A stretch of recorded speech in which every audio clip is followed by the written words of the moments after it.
माननीय नदीम जी जावेद साहब को हम पेश करते हैं, जोरदार ताली के साथ उनका स्वागत करेंगे।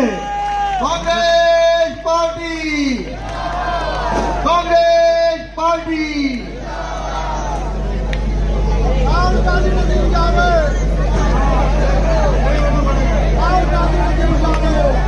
मोहतरम हजरात, बहुत ही खूबसूरत शाम है और ऐसा महसूस हो रहा है कि ये कोई सियासी महफिल नहीं बल्कि एक तरह से रूहानी महफिल ज्यादा दिखाई देती है। मोहतरम राहत इंदौरी साहब को खिराज अकीदत पेश करते हुए मैं उनके एक शेर के साथ बात को शुरू करता हूं और राहत साहब का शेर ये था कि गुलाब, ख्वाब, दवा, जहर, जाम क्या क्या है। गुलाब, ख्वाब, दवा, जहर, जाम क्या क्या है।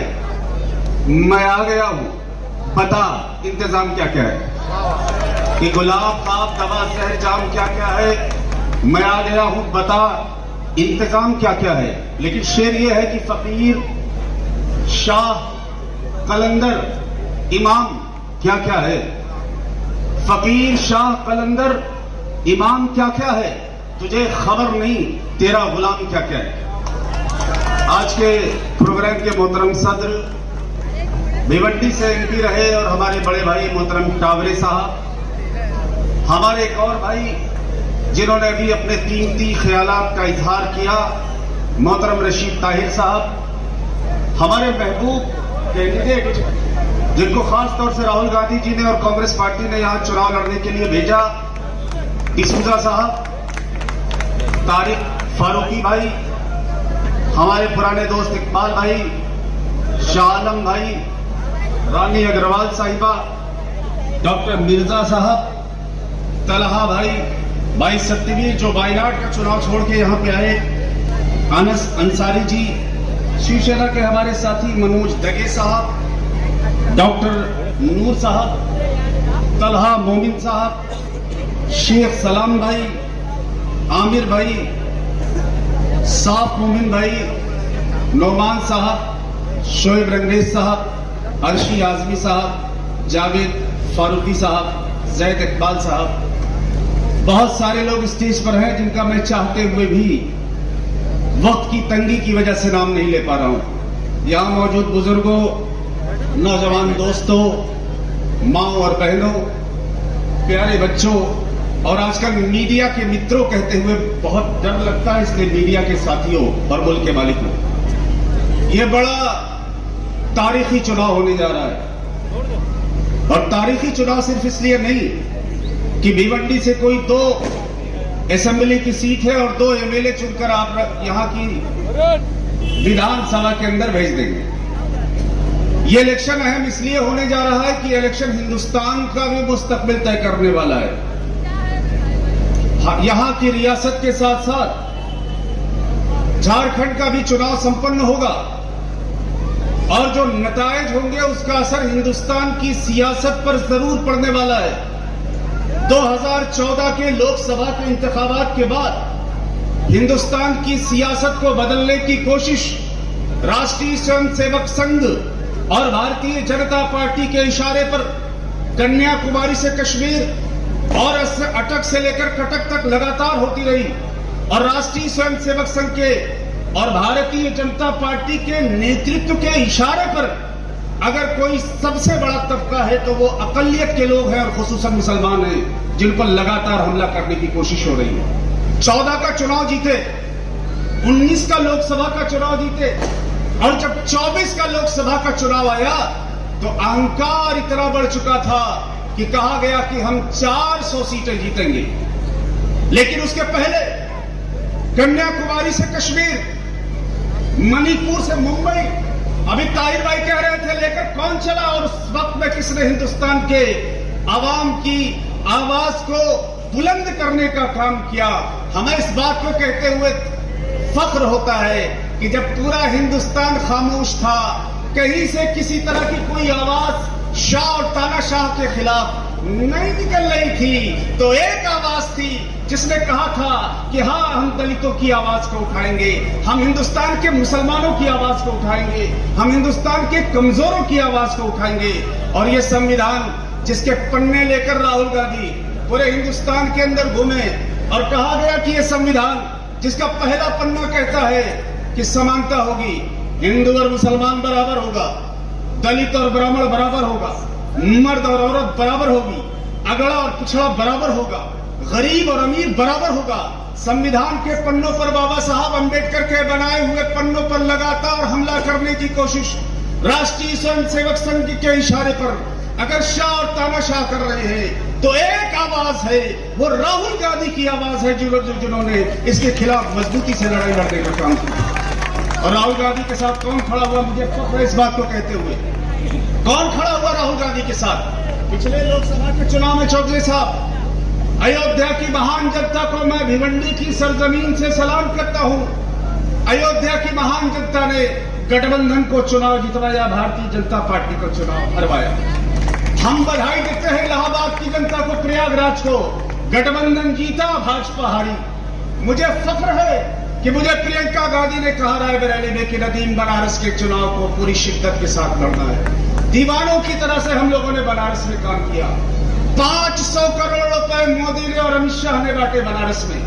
हमें माइक नहीं मिला, हमें मंच नहीं मिला, हमें किराए की गाड़ी नहीं मिली, हमें लाइट और कैमरा नहीं मिला, लेकिन हम बनारस की जनता को धन्यवाद देते हैं कि बनारस की जनता ने, मोदी बड़ी मुश्किल से गिरते पड़ते चुनाव जीता है। एक तरफ से मोदी चुनाव हार गया था। उत्तर प्रदेश ने एक पैगाम दिया। यहां लोग बैठे हैं जौनपुर के, मेरे अपने जिले के, आजमगढ़ के, मऊ के, गाजीपुर के, बलिया के, इलाहाबाद के, सिद्धार्थनगर के, पूरा पूर्वांचल प्रतापगढ़ के बहुत लोग बैठे हैं। ये बैठे आजमगढ़ की जिक्र हो रहा था, अल्लामा शिबली नोमानी की सरजमीन, महापंडित राहुल सांकीर्तन की सरजमीन, कैफी आजमी की सरजमीन। इकबाल ने लिखा था कि इस खित्ते आजमगढ़ पे मगर फैजाने तजल्ली है, अक्सर जो जर्रा यहां से उठता है वो निगरे आजम होता है। ऐसी सरजमीन से हम लोग निकल कर आए। महाराष्ट्र ने भी एक पैगाम दिया। 48 में से 31 सीटें लोकसभा की हम जीते। हमारी सरकार आपकी ताकत से इस रियासत में बनने जा रही है। राहुल गांधी के कैंडिडेट हमारे भाई हैं, प्रियंका गांधी के कैंडिडेट हैं, सोनिया गांधी के कैंडिडेट हैं, पूरी महाविकास अघाड़ी के कैंडिडेट हैं। और मैं आपसे ये गुजारिश करने के लिए हाथ जोड़कर आपसे के सामने हाजिर हुआ हूं। एक एक एमएलए महत्वपूर्ण है, एक एक साथी महत्वपूर्ण है। भिवंडी के विकास के साथ साथ भाईचारा भी बचा रहे, भिवंडी के विकास के साथ साथ यहाँ के इंसानी रिश्ते भी बचे रहे, भिवंडी के विकास के साथ साथ संविधान के पन्ने भी बचे रहे। और भिवंडी को तो हम इसलिए याद करते हैं कि जब राहुल गांधी संविधान को लेकर लड़ रहे थे तो राष्ट्रीय स्वयंसेवक संघ ने राहुल गांधी पर पूरे देश में केस किया, भिवंडी में भी केस किया। 3 बार राहुल गांधी यहाँ की कोर्ट में आए। मैं आरएसएस से माफी नहीं मांगूंगा, मैं अपनी लड़ाई को जनता के आशीर्वाद से लड़ने का काम करूंगा। ये राहुल गांधी ने सारी शहादत से इस देश को सारी विरासत मिली। अभी जिक्र हो रहा था, ये आरएसएस और बीजेपी के लोग जो राष्ट्रवाद के ठिकाए थे, ये कह रहे हैं कि ये फलाना मुल्क का गद्दार और ये वफादार। मैं तो सिर्फ एक ही बात कहना चाहता हूं कि अयोध्या जैसे शहर में भी अशफाकुल्ला खान ने हंसते हुए फांसी के फंदे को चूमा था और अशफाकुल्ला खान ने दुआ की थी कि परवरदिगार अगर दोबारा पैदा करना तो इसी धरती पर, इसी सरजमीन पर पैदा करना, ताकि अंग्रेजों के जुल्म और अत्याचार के खिलाफ लड़ाई लड़ते हुए दोबारा फांसी के फंदे पर चढ़ सकूं। अयोध्या की जेल में ये कह रहे हैं अशफाकुल्ला खान। भगत सिंह चढ़ रहे फांसी के फंदे पर, मां आती है तो कहते हुए हंसते हुए यहां से जाओ। हिंदुस्तान का मजदूर, किसान, आम लोग जो लड़ाई लड़ रहे हैं उनकी लड़ाई में कमी हो जाएगी। महाराष्ट्र में मैं 2007 में भी यहां पे आया था। लंबा रिश्ता है भिवंडी से। मैं कांग्रेस की स्टूडेंट ऑर्गेनाइजेशन ऑल इंडिया का सदस्य था। दिल्ली यूनिवर्सिटी से लेकर जवाहरलाल नेहरू यूनिवर्सिटी के तमाम चुनाव हम जीते।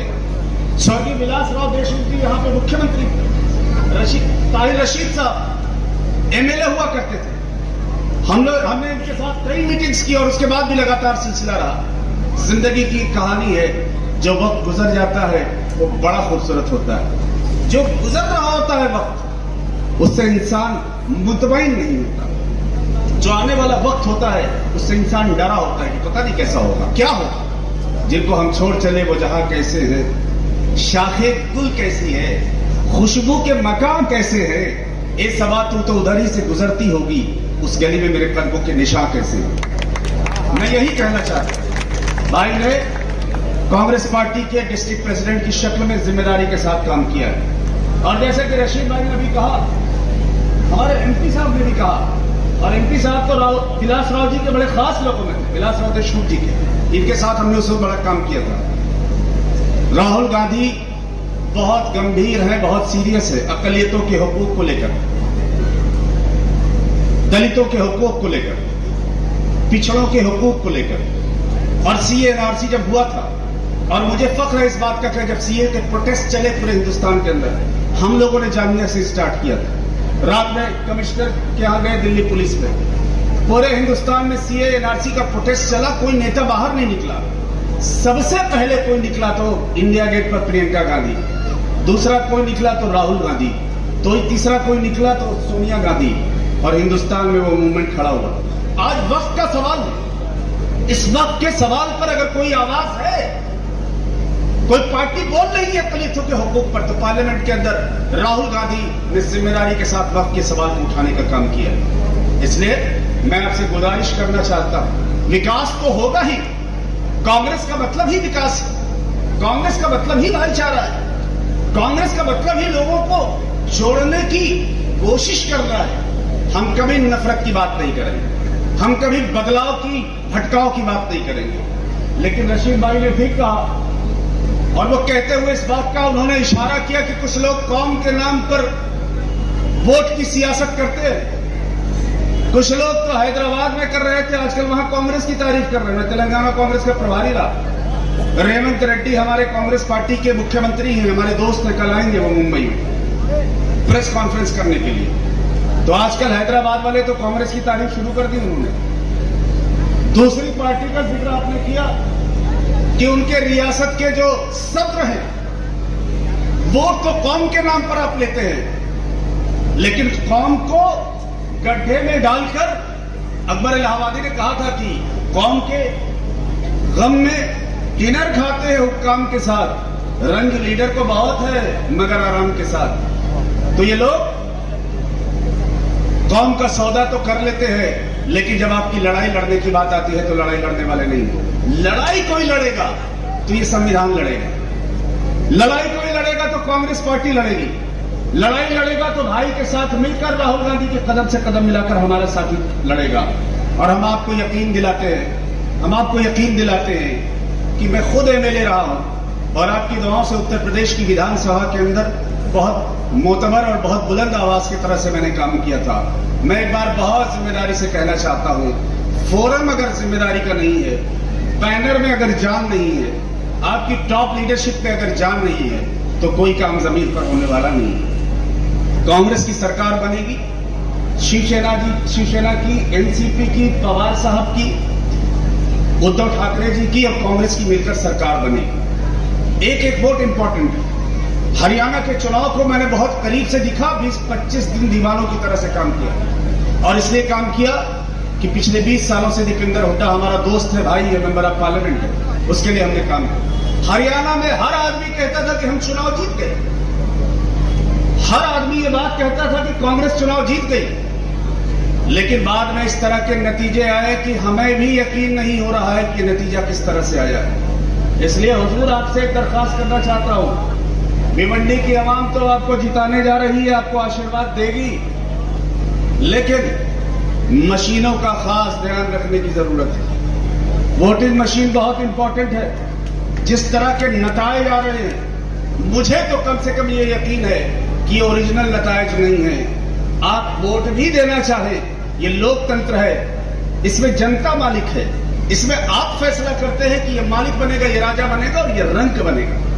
लेकिन अगर मशीनों पर ही हमला हो जाए, अगर चुनाव की प्रक्रिया पर सवाल उठने लगे, अगर इलेक्शन कमीशन पर सवाल आने लगे, तो हिंदुस्तान की जमहूरियत को खत्म होने की दिशा में काम हो रहा है। बूथ पर जो साथी खड़ा होगा, मैं बड़े अदब के साथ ही गुजारिश करना चाहता हूं कि एक एक बूथ इंपॉर्टेंट है हमारे लिए। बूथ पर आप वोट दिलाने का काम करिए और मशीन पर खास निगाह रखने की जरूरत है। अगर आपने मशीन पर खास निगाह नहीं रखा तो हो सकता है कि भाई चुनाव तो जीत जाए लेकिन मशीनों के नतीजे कुछ और बताएं। तो बड़ी ही जिम्मेदारी के साथ, बहुत जोश के साथ एक एक साथी वोट कराएगा। और हमें खुशी इस बात की है, पुराने एमपी साहब हमारे शिवसेना के अध्यक्ष जी, हमारे डिसूजा साहब कर्नाटका से चल के आए। एक बार खड़े हो जाइएगा सर, दीवानों की तरह कर्नाटका से चल के यहां काम कर रहे। ताली बजा दीजिए जरा सर के लिए। जबरदस्त काम किया है इन्होंने, मैं आपको मुबारकबाद पेश करता हूं। आपने जबरदस्त काम किया। तारीफ फारूकी भाई, हमारे साबिक एमएलए साहब, आपकी मौजूदगी ही काफी है हमारे लिए। पर आ जाइएगा सर यहाँ। तारीफ फारूकी साहब, रशीद भाई, ये सारे लोग ऐसे लोग हैं इन्होंने अपनी जिंदगी आपकी खिदमत के लिए वक्फ किया। रशीद भाई, मैं जानता हूं ये आखिरी कांग्रेस के एमएलए थे। वैसे तो एक बार और पार्टी से हो गए थे आप, लेकिन कांग्रेस के पंजे पर 1999 में आप जीते। उसके बाद कांग्रेस नहीं जीती।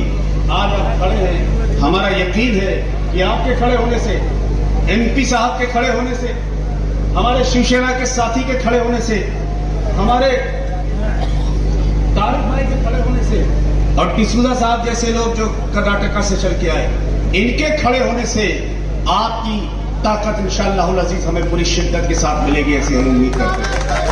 और अगर सब लोग तैयार हैं तो दोनों हाथ जरा ऊपर उठा के ऐलान करिए। आगे के साथी, पीछे के साथी, इधर के साथी भी जरा हाथ उठा के ऐलान कर दो मेरे साथियों। दोनों हाथ उठा के जोरदार नारे के साथ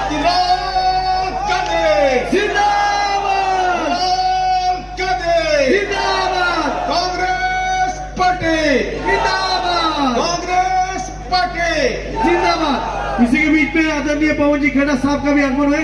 जोरदार तालियों से स्वागत करें भिवंडी का। दोस्तों, हमें इस बात को कहते हुए फख्र होता है, मोहतरम पवन खेड़ा साहब की शख्सियत मोहताज तारुफ नहीं है। हिंदुस्तान के टेलीविजन पर कांग्रेस की ताकत को जिस मजबूती के साथ, जिस जिम्मेदारी के साथ और जिस खूबसूरती के साथ मोहतरम पवन खेड़ा साहब ने खड़ा किया है, वो काबिल एहतराम भी है और काबिल सताइश भी है। मैं बड़े ही अदब के साथ, वो दिल्ली से मुंबई और मुंबई से खास तौर से उन्होंने कहा कि जब भिवंडी की मीटिंग है तो मैं भिवंडी की आवाम को जरूर मिलना चाहता हूं और उनसे खिताब करना चाहता हूं। वो हमारे बीच में आए हैं। एक बार दोनों हाथ ऊपर करके जोरदार तालियों के साथ, जोरदार ताली लगेगी पवन सर आए। बड़े ही अदब के साथ, बगैर किसी तमहीद के, मैं पवन खेड़ा जी को इस शेर के साथ दावत देता हूं। अजब जादू है तेरी गुफ्तगू में, अजब जादू है तेरी गुफ्तगू में, मुखातिब हो तो पत्थर बोलता है। हमारी प्यास का मियार ये है कि खुद बढ़कर समंदर बोलता है। मोहतरम पवन खेड़ा साहब। शुक्रिया नदीम भाई आपकी मोहब्बत के लिए। दयानंद जी और हमारे बाकी साथी, समय कम है लेकिन कितना भी समय कम हो, मैं चाहता हूं कि 1 मिनट का हम मौन रखें। कपड़ा उद्योग की हत्या हुए आज 8 साल पूरे हो गए। नोटबंदी आज ही की रात 12 बजे 2016 में नरेंद्र मोदी ने की थी। उसका नुकसान भिवंडी को कितना हुआ ये मैं जानता हूं, ये सब जानते हैं। तो 1 मिनट का मौन आपके कपड़ा उद्योग की मौत के लिए, उसकी हत्या के लिए। खड़े हो जाइए और मौन।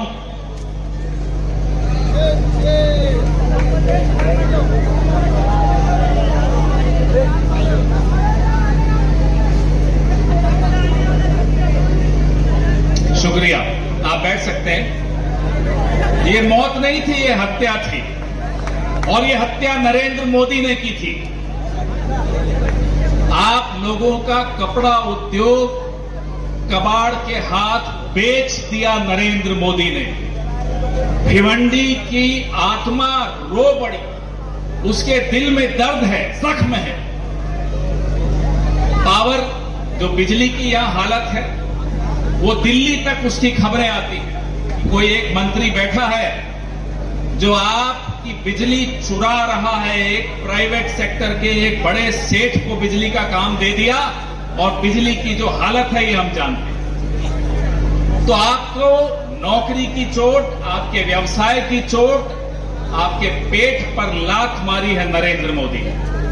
अगर आज हम दिल्ली से यहां आए हैं तो आपसे ये समझने आए हैं कि बताइए इनको क्या सजा दी जाए। आप बताइए इनको सजा कैसी दी जाए। 20 नवंबर को सजा देने का दिन आ जाएगा। क्या सजा देंगे आप लोग इनको?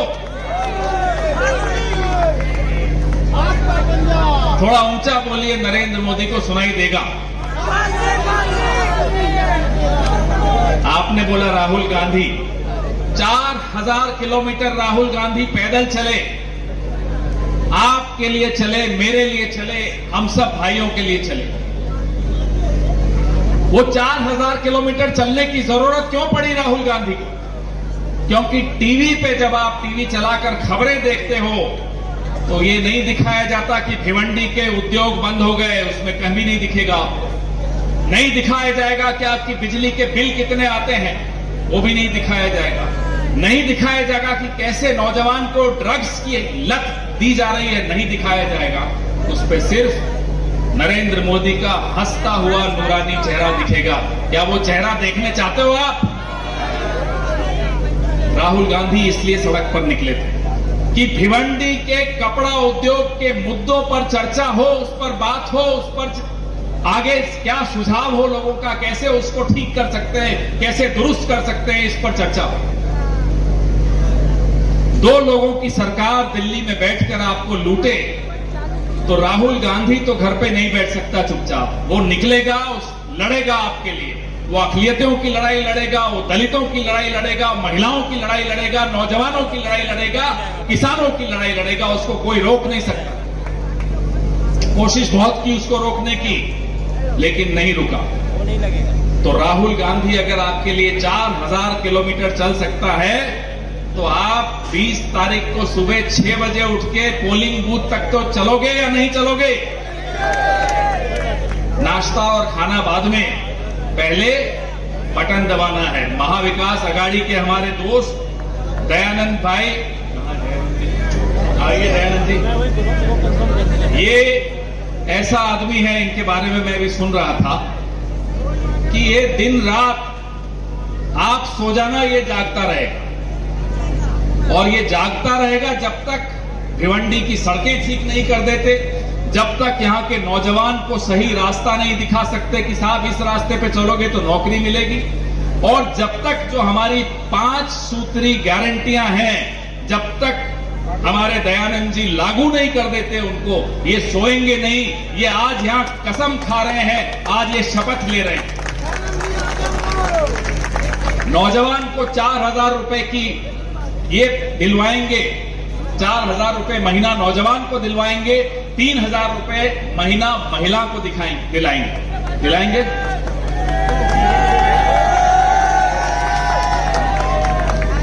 नेता वही होता है जो रात को सो नहीं पाता।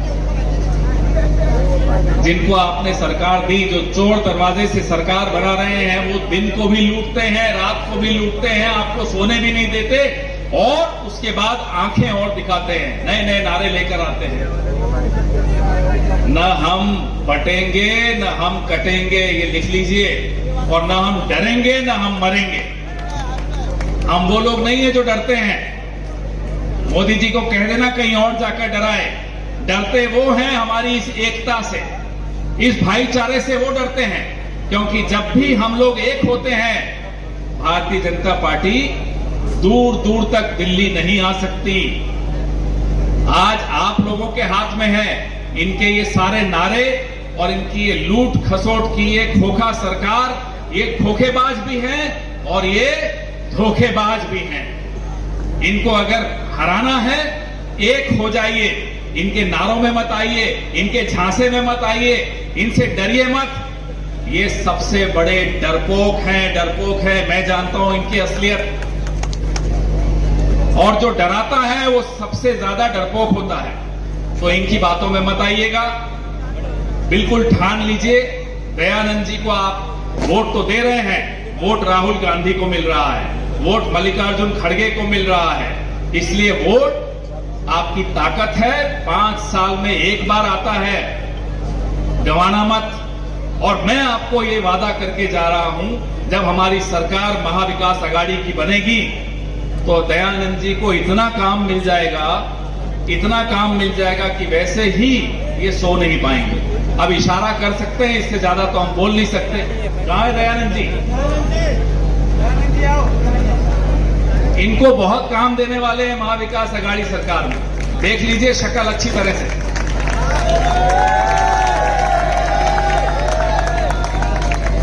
और ये तैयार हैं जिम्मेदारी लेने को। हम भी तैयार हैं। आज के बाद भिवंडी की किस्मत बदलने वाली है, ये मैं आपको वादा करके जा रहा हूं। 23 तारीख को फिर आऊंगा और आपके साथ मिठाई खाऊंगा, आपके साथ खीर खाऊंगा। दयानंद जी, 23 तारीख की मिठाई हम सब मिलकर यहीं भिवंडी में खाएंगे।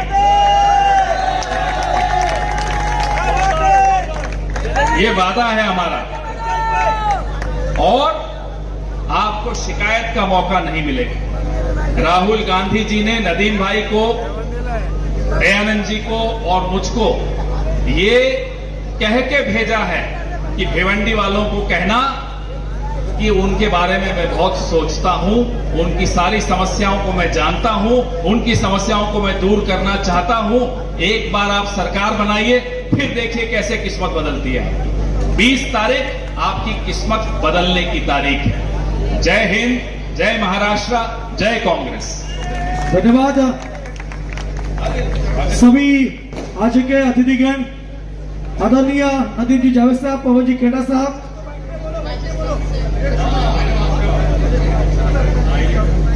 सभी से विनती है जगह पे खड़ा रहना है, जगह पे खड़ा रहो। आज के कार्यक्रम की समाप्ति राष्ट्रगीत से होने जा रही है। सभी से विनती है अपने जगह पे खड़ा रहना है। जिंदाबाद जिंदाबाद।